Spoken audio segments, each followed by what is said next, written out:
ሰላም أمر العالم زلكم كبرات هوات سلام እግዚአብሔር مساكم يكون نايلو معانتي بحنساب كينا نسرهم بقال كتفتوو تسفا እንዳገበርኩ ቅድመና ኦባለይ ግን እቶም ሓደሻ ዘለኹም ላይክ ሳብስክራይብ ኮም እንዳገበርኩም ንዝመዓልታዊ ሒዜ ዝመጽ ቪዲዮታት ተኻፈልቲ ክትኮኑ በኽብሪ ዕድመኩም እቶም መሳይ ዝጸናኹም ከዓ ከም ቀደምኩም ምትብባዕኹም ኣይፈለኒ ላይክ ምግባር ኣይትረስዑ ዘምሕዋተይ ላይክ ምግባር ፍሪኡ ኣይክፈለኒ ስለዚ እትናይ ክሽኔ ማዕረኽ እንደይ ከቢል ምዃኑ ተረዲእኹም ከዓ ብላይክ ጀምሮ ምክንያቱ ግዜ ዝበሃል ኣይወስድን ዝኾነ ጎደሎ ዝኾነ ክውስኾ ዘለዎ ግን መጽሓፍ ይከኣል ማለት ምክንያቱ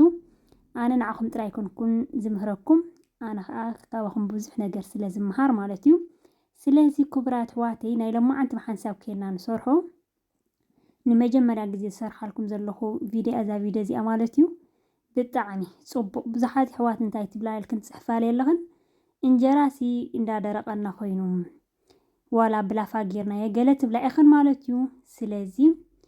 ወለሽ ዝበለ ፀብሒ ዝበሃል ዘየልዮ ብእውነት ብዘይ ምግናን ብጣዕሚ ጽቡቕ ዝኾነ በቃ ሶፍቲ ጀሚርካሲ ሶሙን ዋላ ሙሉእ ገይሩ ክደርቀካ ኣይክእል ብጣዕሚ ከዓ ምጽባቕ ክነግረኩም ኣይክእልን ብምንታይና ክንሰርሕ እንደገና ካልዕሉ ሁሉ መዳርግቲ ዝበሃል ዘይብሉ ናይ ጥዕና ማለት እዩ ኪንዋ ምስ ጻዕዳ ጣፊና ክንሰርሖ ማለት እዩ ኣብዚ ገዛ ሓሰስ እንዳበልኩት ናይ ጥዕና እኽልታት ብጣዕሚ እንዴት ዝጥቀም ግን ሶሪ ቅሬታ እንዳበልኩ ቪድዮ ዘይምስርሐይ ብዙሕ ይሰርሓልኩም ግን እዚኣ ሰሪሐልኩም ኣይፈልጥን ማለት እዩ ሕጂ ፋሲካ ይመፀና ኣሎ ወለሽ በቃ ታይሙ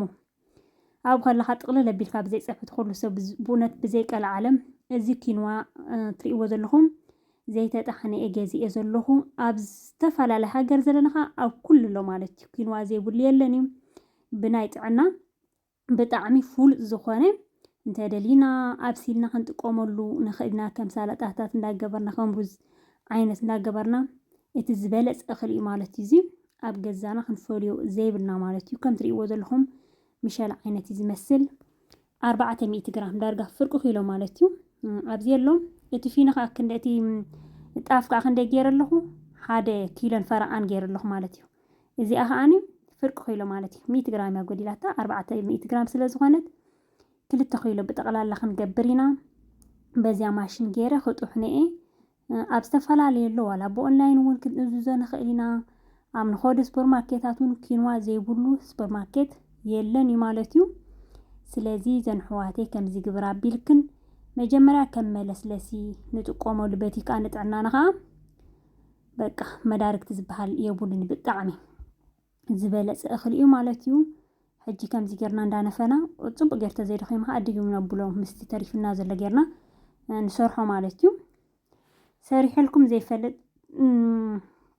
ቪድዮ እንዳዚኣ ክቡራት ኣሕዋተይ ሕጂ ኸማን ብሕጂ ደድሕር እዚኣ ሰንኪተ ምስ ወዳእኹ ዝለውሳ ከዓ ሰሪሐልኩም ዘይፈልጥ ብኻልእ እኽሊ ጌርና እንደገና ከዓ ለዊስና ቀኒና ብላፋ ከምዚ ማለት እዩ እንደገና ከዓ ክቡራት ኣሕዋተይ ትቐንዲ ከዓ ጽቡቕ ዝገብረልና እንጀራና ኣደታትና ብፍላይ ናይ ውራይ ክኾን ከሎ ብሩኻት እየን ተሓጋጊዘን በዓል ውራይሲ ኩሉ ተስቤዛ ዝቐርብ እምበር በዓል ውራይ ኢለ ይሕዝን እዩ ስለዚ እንጀራ ንምንታይ እየን 2 ሰሙን ሙሉእ እንዳለወሳ ኣብ ዓኽአን ጻዕዳ ሽጉርቲ እንዳገበረሃንን ዝብል እንዳለወሳ እንዳሓደሳ ናይ ውራይ ከምኡን ዝቐኒኦ ብድሕሪኡ ከዓ ዋላ ወርሒ እንዳፅለላ ቀኒአን ከዓ ይስንከት እዩ ማለት ናይ ሕላፍ ውራያሲ ክጽቡቕ መዓት እንጀራ እዩ ዝኸውን እንደገና ከዓ ዘን ኣሕዋተይ ለዊስና የምቕናይ ከዓ ብዙሓት ሕጂ ኣሕዋት እዚ ብዙሕ እንጀራ እየ ዝተፈላለየ ዝሰርሕ ማለት እዩ ሕጂ እቲ ነዊሕ ዝወሰደለይ ዝለወስክዎን እቲ ሽዑ ስንክተን ፍልሊ ስለ ዘለዎ ዋላ ሓደ ፀገም የብሉኒ ለዊስና የምቕናይ ሕጂ ኣብ ታሕቲ ኮይነ ከዓ ብርኽ ዝበለ ስለ ዝኾን ዝኽሽነ ኣብ ታሕቲ ኮይነ ጽቡቕ ገይረ ለዊሰ ኣለኹ ምክንያቱ ብዘይ ምልዋስ ብዝሓለፈ ጣፍ ሰንኪትና ነርና ኢና ብኣኸላ ጌርካ ብጣዕሚ ጽቡቕ በቃ መግለፂ ዝበሃል ዘይብሉ እዚ ግን ሕዋስ ስለ ዘለዎ ለዊሰ ብኢደይ ገይረ ማለት እዩ ማሽን ግን ዋላ ሓደ የልየናን እዩ ክጸለልና ምእንትን ሕጂ ብተሪሩ ክንገድፎ የብልናን ብቑዕ ምስ በለ ጽልል ምንታን ክብለልና ዘን ኣሕዋተይ መዓሪ ብሩኻት ሰላመይ መዓሪ ብጣዕሚ ጽቡቕ እንጀራኺ ኣብ ዝተፈላለዩ ዋላ ኣብ ቲክቶክ ይኹን ዋላ ኣብ ዩቱብ ኣብ ፌስቡክ ኣብ ኩሉ ብጣዕሚ እንጀራ ክፅቡቅ እዩ ሰላም ሓፍትና እንዳበልክን ትፅሕፋለይ ልዕሊ ኩሉ መግለፂ ብጣዕሚ እዩ ዝርዳእና ትብላ ኢኹን ማለት እዩ ክቡራት ኣሕዋተይ ክብረት ይሃበለይ እግዚአብሔር የኽብርክን ብእውነት ናይ ሰባት ክብሪ ዘይኮነ ብፈጣሪ ክበራለይ ዘን ኣሕዋተይ ኩላትኩም ተተባብዑን ማለት እዩ ክብሪ ንእግዚአብሔር ይኹን ከዓ መመሊሱ ኢድና ዝባርኸልና ዘሎ ሕጂ እንታይ ገይረ ዘለኹም ን5 መዓልቲ ከምዚኣ ገይረ ምስ ለወስዋ ምስ ቦክዕ ሕፅብፅብ ኣቢላ ድሕሪ 5 መዓልቲ ከዓ መፂኩም ኣለኹ ሕጂ ኣብዚ ላፋ ክንላፉ ኢና ማለት እዩ እንታይ ክንገብር ኢና 2 ኪሎ እንዲና ተጠቒምና ዘለና ማለት እዩ 1 ኪሎ ከዓ 1 ሊትሮ ማይ ክንገብር ኢና ማለት እዩ ወይ ከዓ 1 ሊትሮ ማለት 1000 ሚሊ ሊትር እንዲሁ 200 እንታይ ጌርናዮ 200 ሚሊ ሊትር ይኹን ብላዕሊ ተወሲኽናሉ ዋል ሓደ ፀገም የብሉ ምክንያቱ ስለነዝሕሎ ይልስልሰልና እምበር ፀገም ዝበሃል ነገር የብሉን ሕጂ ኣነ ግን ከምኡ ገይረ ብ1 ሊትር ገይረ ኣለኹ ማለት እዩ ኣፅልለ ኣቢለ ኣለኹ ሽቱኡ ክነግረኩም ኣይክእልን ናይቲ ፃዕዳ ሽጉርቲ ጌርና ኣብ ዓኸ ጌርና ዝለወስናዮ ፃዕዳ ሽጉርቲ ፍረሽ ተረኺብና ክንገብሮ ንኽእል ኢና ፍረሽ ተዘይብልና ከዓ ዘለና ኣብ ገዛና ዋላቲ ፓውደር ከዓ ጥቀም ንኽእልና ማለት እዩ ከም ትሪኣና ኣነ ብዝተፈላለየ ገይረ ብዝፀንሐኒ ኣብ ክሽነ እየ ዝጥቀም ማለት እዩ ከም ትሪእዎ ዘለኹም ከምዚ ጌርና ሕውሱስ ኣቢልና ሕጂ ሓንቲ ማንካ በዚኣ ክንገብርና ዕሪ ቀጢን ዘይኮነት ላፋ ዕሪ ከዓ ሓፊስ ዘይኮነ ፅቡቅ ዝኾነ ላፋ ካብ ላውፊ እዩ ዝፍለጥ ፅቡቅ እንጀራ ንክወፀልና እንተኮይኑ ማለት እዩ ሕጂ ፋሲጋ ይመፀልና ኣሎ ዳግማይ ትንሳኤታት ይመፀልና ኣሎ እዚ ሞ ብፀብሒ ተገይርዎስ እንታይ ከመኽን ኢኻ ትብል ብእውነት በቃ ብኣዋዘ ግብረ ኣቢልካ ዲ ብድልኽ ግብረ ኣቢልካ ዲ ጥቕልል ብእውነት ብጣዕሚ ፅቡቅ ዝኾነ እንጀራ ጥራይ ዘይሰራሕኩልክን ይቕሬታ ዘን ኣሕዋተይ መዓረይ እንዳበልኩ እየ ስለዚ ከምዚ ትሪእዎ ዘሎ ንስኽን ከዓ ምክንያቱ ኣነ ብዙሕ እንጀራታት ብዝተፈላለየ መገዲ ሒዘልኩም ዝመፅእ ብድሕሪ እዚኣ ዝለውሳውን ከም ዝበልኩኹም ንዝመፅእ ዘሎ ሰሙን እውን ብጣዕሚ ኣዝዩ ፅቡቅ ዝኾነለይ እንደገና ከዓ ንጥዕናና ምክንያቱ ትንበልዖ ሎሚ ካብቲ ንበልዖ ካብ ኣመጋግባና ኣብ ትሕቲ እግዚኣብሔር ብኣመጋግባና ቁፅሪ ዘይብሉ ሚልዮናት ሰባት እዩ ካብ ቆልዑ ዲ ካብ ዓበይቲ ድዩ ብኣመጋግባ ስለ ዘብል ልዕሊ ኩሉ ንጥዕናና ፅቡቅ ዝኾነ ክንበልዕ ኣለና ማለት እዩ ከም ትሪእዎ ዘለኹም ፅቡቅ እንጀራ ንከብለልና እንተኮይኑ ካብዚኣ ምልፋወት ሒዚኣ ትፍለጥ ሽዑ ፎኩስ ዝኾነ ፅቡቅ ገንፈል ፈልፈል ዝበለ ዝመፀልና ማለት እዩ ክቡራት ኣሕዋተይ ሕጂ ን10 ደቂቃ ዝኾነ ኣብስል ከብለ እየ ቲቪ ዶ ምንታይ ንዓኹም ንኸይሕዘኩም ተዘይኮይኑ 10 ደቂቃ ዝኾነ ኣብስል ኣቢልና ከዓ ክነጥፎ ኢና ማለት እዩ ኣብዚ ሕጂ ፅቡቅ ገይሩ ክዝሕል ኣሎ ብስነ ስርዓት ዝውሕል በቃ ዝውሕል ክኾን ኣለዎ እንደገና ከዓ እንታይ ለማዓንቲ ከዓ ዝገብረልክን ዘለኹ እዛ ማሽን ብክልተ ማሽን ከርእየክን እየ ምክንያቱ ተዓቢ ማሽን ዋላ ኣለኒ እንድዩ ንእሽተይ ኣለኒ ዓብይ ኣለኒ ግን ኩሉ ኣብ ክሽኒ ኣለዎ ማለት ኣይኮነን በተዓቢ ማሽን ጌርክ ስለተሃርሚ ፅቡቀልክ ሰላም ገለገለ ስለትብላ ገለገለ ኣሕዋት ከዓ ሕጂ እንታይ ገይረ ኣለኹ ብኣብ ገዛና ንረኽበና ንእሽቱ ማሽን እዚኣ ሓንቲ ብዝሓለፈ እውን ርእየክን ነይረ ናይ እንጀራ ማለት እዩ ክቡራት ኣሕዋተይ ከም ትሪእዎ ዘለኹም ጌርና በዚ ጌርና ክንሃርሞ ንኽእልና እዚኣ እንተዘይብልና ከዓ እዛ ኬክ ንሰርሐላ በኣ ኸርእየኩም እየ ከዓ ማለት እዩ ንለማዓንቲ በኣ ክብለኩም እዚኣ ንመርኣይ ተዘይኮይኑ ንለማዓንቲ በዚ ጌርና እየ ንክነብሎ ማለት ጥራይ ትቐንዲ ላፋና ከዝሕል ኣለዎ ተዘይዝሒሉ በሽረጥ እዩ ዝብል ከም ናይ ዓድና ኣይኮነን ውዑይ ነገር ኣይፃወርን ስለ ዝኾነ እቲ እኽሊ ማለት እዩ ክቡራት ኣሕዋተይ ከምዚ ገይረ ሕጂ ክሳብ 10 ደቂቕ ዝኸውን ፅቡቅ ገይረ ሕውስውስ ከብለ በዛ ናይ ኢድ ማሽን ማለት እዩ ሕጂ ኣብዚኣ እንታይ ክንጥቀም ኣለና ማይ ዝበሃል ውዑይ ከምዚ ምውቕ ዝበለደ ገለደ ክንገብር የብና ዕሪኻ ከትከት ዝበለ ዘይኮነሲ ከትከት ኢሉ ከዓ ምስቲ ላፋ ዝሑል ንገብሮ ዘለና እንታይ ዝበሃል ከይኮነና ማለት እዩ ምትሳኸ ኣብየና ምብኳዕ ኣቢ እዩ በቃ ኖርማል ዝሑል ማይ ኣሎ ዕሪ በረድ ዘይኮነ ኖርማል ዝሑል ጌርና ኢና ንገብሮ ማለት እዩ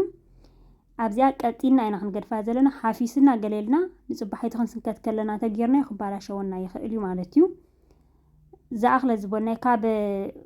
ሓፊስና ኢልና ካልእ ማይ ሓድሽ ንውስኸሉ ምስ ፀለለልና እንታይ ዝበሃል ንገብሮ ማለት እዩ ቀንስ ኣቢልና ካብኡ እንዳገበርና ካብቲ ዘፅልልናዮ እንዳገበርና ከዓ بلو مالتي حجي اتلافا نقوها تسينا لا انت لافينا ناب سرحنا لافينا انت خيرنا مشت مزينا كن حوسنا خيرنا مالتي حجي مشت إذا حوسو ذا لخانة تلافا قل نقوه إيه ولا حادث أجمز بحالي يبلوني يزحل مبر شجر يقولني مالتي كم دخلت ساعة 3 ساعات كبر بالنا زي كنا بقى نصبح نجرا خوص يعني ملتخينا نقول الفون بلا نزحالت مسؤالتك مش هتك حوس نبلا مالتي صباح يرخبنا حجزن حواتي نصبحيتو سلام حافت خنمصيا ودع دع دع دع إلو ملي إلو كم تريقوا زلقم مالتيو بخوي حجي أبزي جيري اللخو اتي تصلالو بحقوبنا اللواتي كن تايز بحر قبرين انت حافيسنا ناقوندا قبرنا تريقوا زلقم حتصبصب بكابلي أقد صبصب إلا ملي إلو سلسن عفيلو مالتيو حجي مغوغونا كنرسنينا نوغوه إزي سنكتو زلقو مالتيو كبرات حواتي كم تريقوا زلهم حجي راسين لهم أبدي حجي بلافات خوين عريق نبرت قبلنا تنجرانا تلويس زغني بلافان تخوينو زحل زبل حاوي نورمالي زدل مالتي 380 350 أبد خال أخوان كل حجي تايز بحالكم قبرنا خينا كلكم مقوقنا دخان مبرت حاوقن بزحايد اللني مالتي ينبري زي صراح خايو ختصبق الكا زدخم كالس كبرات حواتي بونة تنجرا إلي الكارهن دي زدت تجار كين كان جرا صبق اللي الكا قد